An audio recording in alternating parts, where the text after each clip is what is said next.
Well, the United Nations Secretary General Antonio Guterres issued a stark warning to the UN Security Council on Sunday, expressing deep concern over a dramatic escalation in hostilities in the Middle East. In an emergency session convened to address mounting threats to international peace and security, Guterres condemned the massive overnight strikes launched by the United States on Iranian nuclear facilities, warning that such actions risk igniting a broader regional conflict.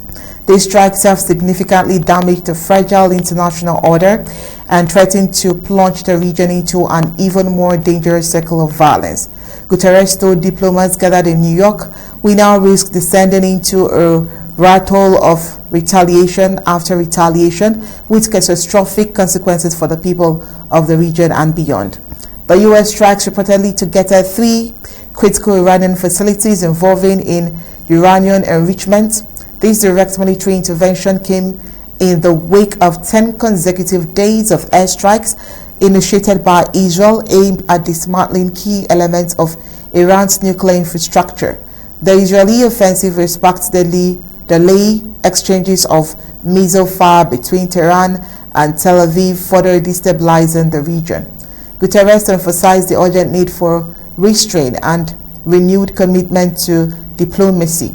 "The only path forward is through dialogue," he said, "not destruction. We must act immediately and decisively to halt the fighting and return to serious, sustained negotiation on the Iran nuclear program." The Secretary General reiterated that the Iranian government must fully uphold its obligations under the Treaty on the Non-Proliferation of Nuclear Weapons, describing it as a cornerstone of global peace and security. "Respect for the NPT is non-negotiable," he stated, underscoring the international community shared responsibility to prevent nuclear proliferation and ensure transparency in nuclear activities.